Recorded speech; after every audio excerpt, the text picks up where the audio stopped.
Good morning or good afternoon, everyone. Thank you for joining us for this press conference that has been called by the Canadian Interfaith Conversation.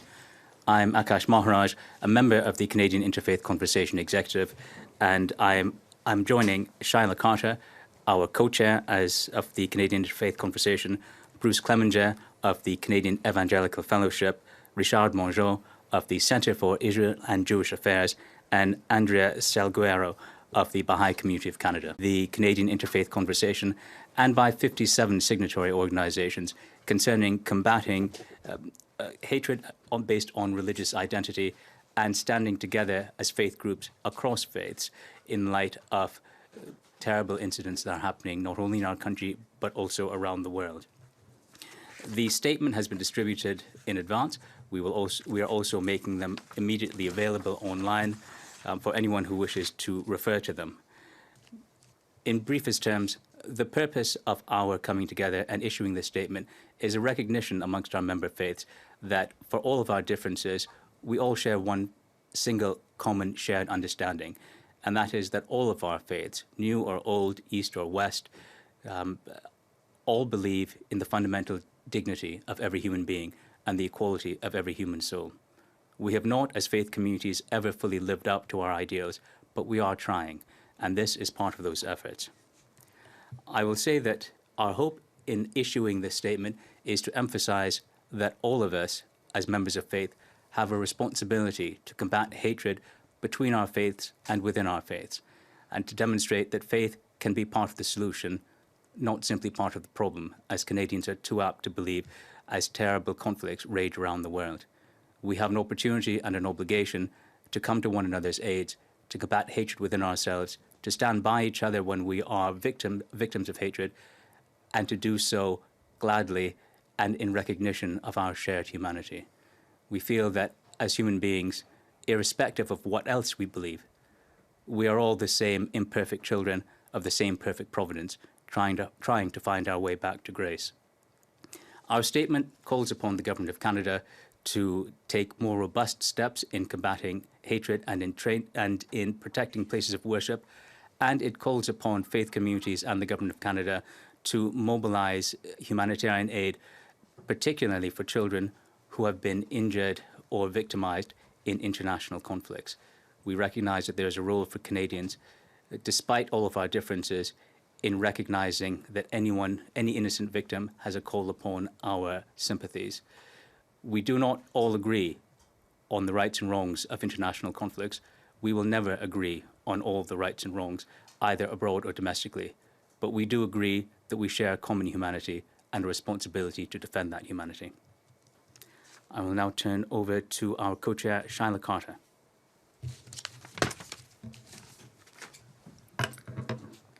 Thank you so much, Akash. I'm so honored to be standing here with my fellow members of the Canadian Interfaith Conversations. I am the daughter of one of the first Bangladeshi immigrants to Canada, a community activist at heart. I started as a VP Equity at the University of Toronto Student Union fighting for social justice issues. Now I am the co-chair, as Akash mentioned, of the Canadian Interfaith Conversations. I'm also the author of the book Maria's Day, about a girl's experience being a Canadian Muslim, and I love working with people of different cultures and religions. I strive to build bridges between each other.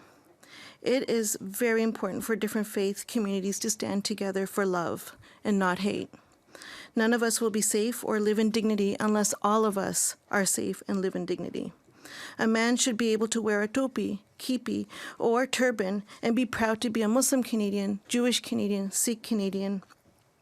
And a woman should be able to cover her hair and should be freely able to choose her wish to wear a hijab or not, or wish to stand for her faith identity. I am here today in solidarity with other faiths to combat hate and to promote love.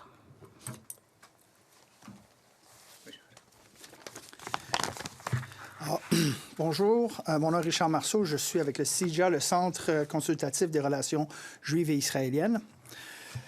Nous avons constaté depuis particulièrement quelques mois une hausse faramineuse de crimes et d'incidents haineux. Au nom de la communauté juive qui a été aussi très touchée, évidemment, on le sait, Depuis le 7 octobre dernier, une hausse de 93 % de crimes et d'incidents haineux à Toronto, la majorité desquels touchent la communauté juive. À Ottawa, il y a eu une hausse de 20 % des crimes et incidents haineux en 2023 et les chiffres de Vancouver sont aussi assez problématiques. Les groupes religieux, malgré des différences d'opinion sur différentes choses ici au Canada et à l'étranger, se sont mis d'accord sur la déclaration que nous avons fait circuler. Nous avons aussi, tel que Akash l'a mentionné, fait 4 demandes au gouvernement du Canada. La première, c'est évidemment, comme il l'a mentionné, soutenir les efforts interconfessionnels visant à fournir une aide médicale et humanitaire non sectaire aux victimes à travers l'intermédiaire d'organisations réputées et dignes de confiance. Ensure that faith community have the proper resources for the security of their house of worship, educational institutions, including schools, daycare centers, colleges and universities, community centers and cemeteries. Élaborer une promotion et promouvoir une stratégie globale pour la haine en ligne. Et en dernier lieu, ensure, in collaboration with the other levels of government, that hate crimes unit are informed about hate based on religious identity in every law enforcement services. Et nous sommes prêts à aider tous les niveaux de gouvernement pour s'assurer que ces unités de crimes haineux puissent avoir la collaboration des groupes religieux et puissent être bien formés. Merci beaucoup.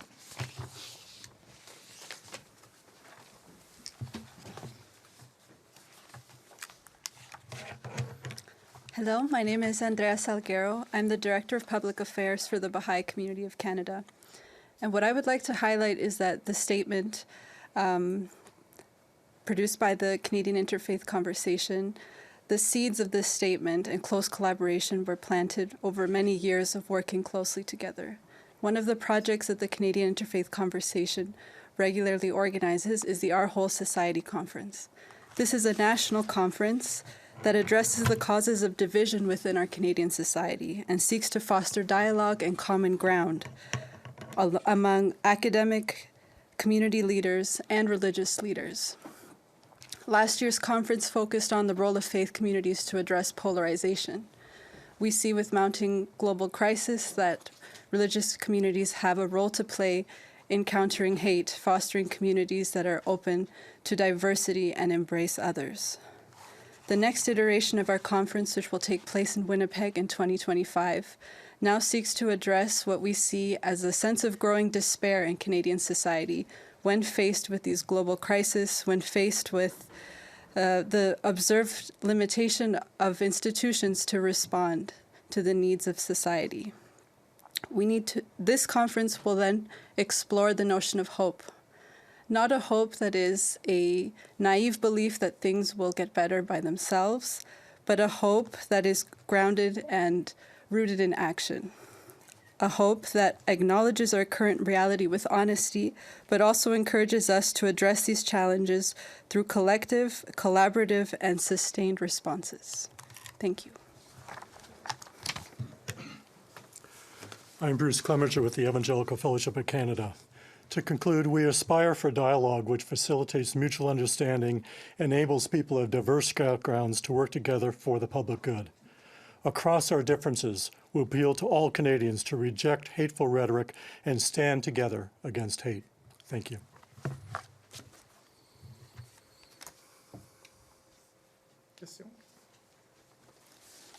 I believe we now move on to questions, if there are any.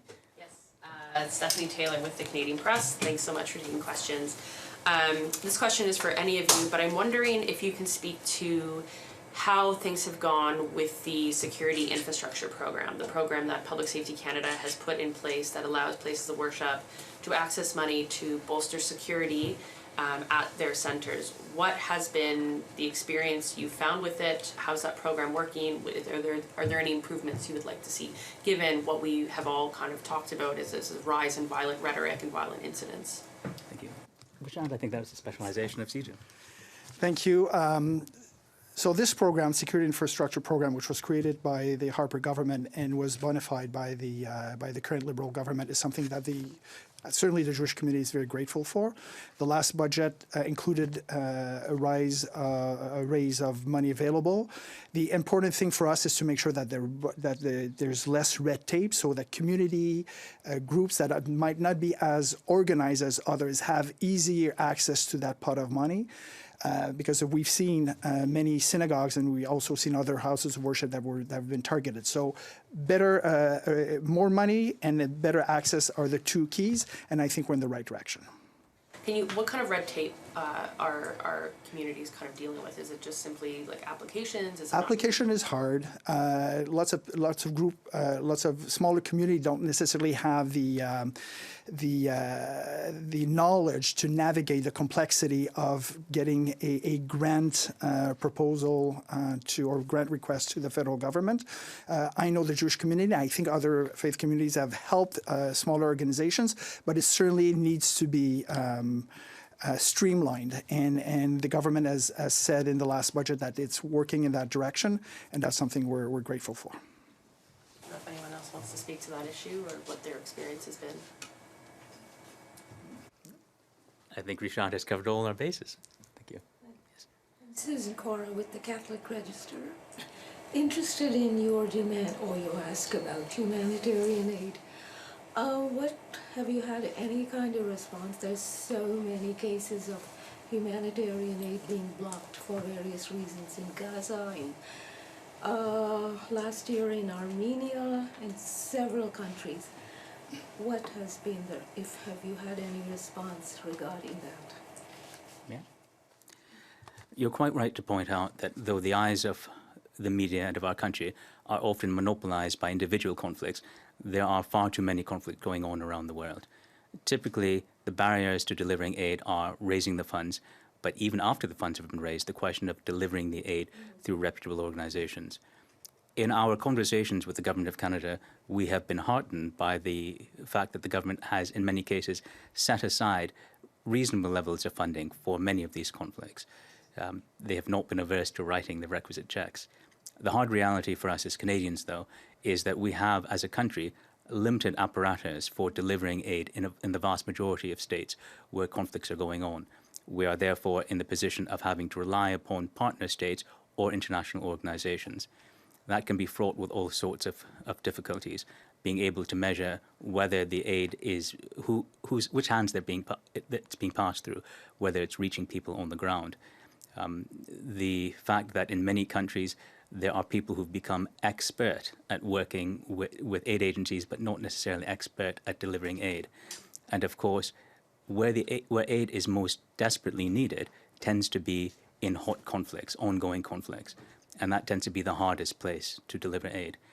There are some areas where we recognize as an organization that the Government of Canada's commitment to providing aid, particularly to, as we point out in our statement, to child victims of conflicts, will have to wait upon a cessation of hostilities.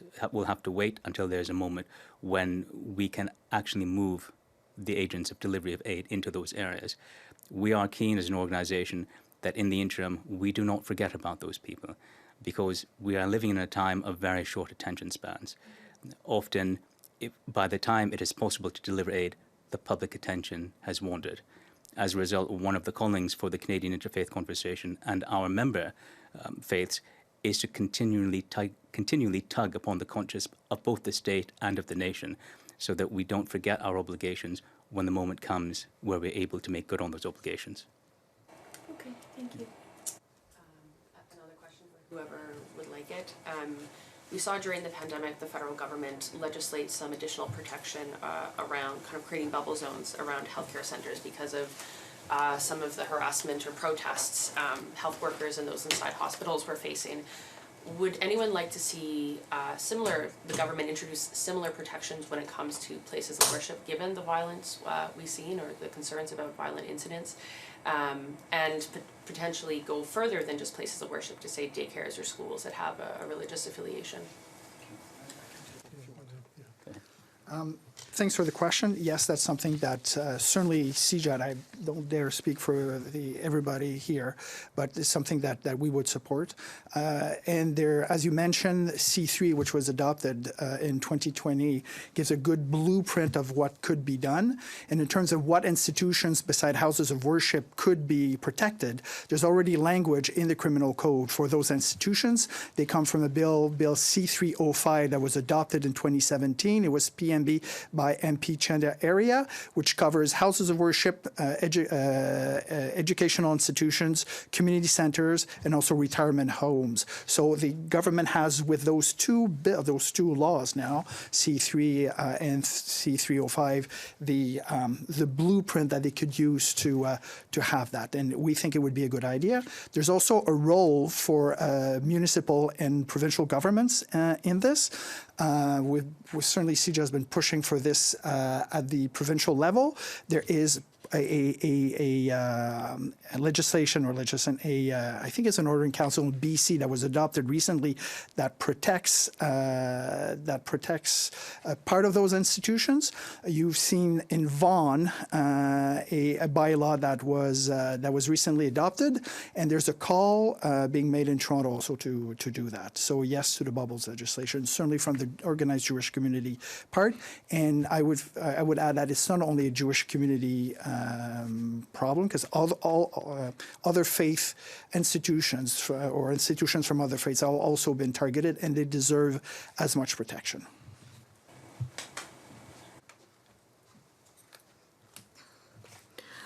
Thank you. That's a really good question. I actually echo Richard, and you may have seen the many petitions that have been going on around by community members in the Muslim community who have felt targeted, especially after the London family attack, which actually was one of the triggers for this statement, along with many other incidents that occurred in Canada. What is happening internationally should not be brought to the schools, and this is our statement today, that we should, as Canadians, be able to move forward safely, freely, happily with whatever faith we are. So yes, we are lobbying the government continuously through those petitions, meeting with MPPs, meeting with MPs, just so that our voice is heard. Yeah, for the Evangelical Fellowship, we're still looking at the issues of bubble zones. We're conflicted on a number of points, but I think at this point, we would encourage municipal, provincial, and federal governments to use the tools that's already at their disposal. Because we're not convinced that, well, there are a lot of tools they could use, and I'm not sure that they're using them well to provide protection at this point. What do you follow up? What are you specifically conflicted on? Well, is it the tools part? Because I mean, there's granted you're the Evangelical Fellowship, and there's lots of church Christian denominations that have seen churches burned and other kind of protests of the like. So I don't know if you want to speak to that, but specifically, what are you kind of conflicted on the bubble zone part of it? Sorry, the bubble zone part. You said you're kind of conflicted on. Well, again, we're seeking to. As I think many Canadians, trying to grapple with the balancing between free expression and free protest and protection of vulnerable Canadians, of minorities. And we're examining the issue of the bubble zone to see whether that strikes a good balance. What I'm saying is, in the meantime, everything from criminal code provisions against hate propaganda through to municipal bylaws, through to provincial laws that already exist that Richard referred to. We're not sure that those are being aggressively applied in a way to provide the protection. We will now take questions on Zoom. If you have a question, please use the raise hand function. Nous allons maintenant prendre les questions des journalistes sur Zoom. Si vous avez une question, s'il vous plaît, utilisez la fonction main levée. As usual, one question, one follow-up. Une question et une sous-question, s'il vous plaît.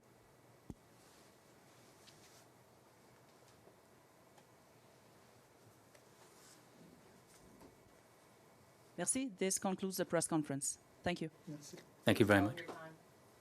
Thank you for your time. And before we go, I do want to say, just parenthetically, one last remark, to congratulate my colleagues for their willingness to issue this statement. We'll distribute copies as they've been distributed before. It's easy to mouth words of of love and solidarity, it's hard to implement them, especially at times when we disagree with one another. And I do want to pay tribute to my colleagues on this stage and the ones who have not been able to be here for the fact that they were willing to brave much criticism within their own communities to be here today. So thank you.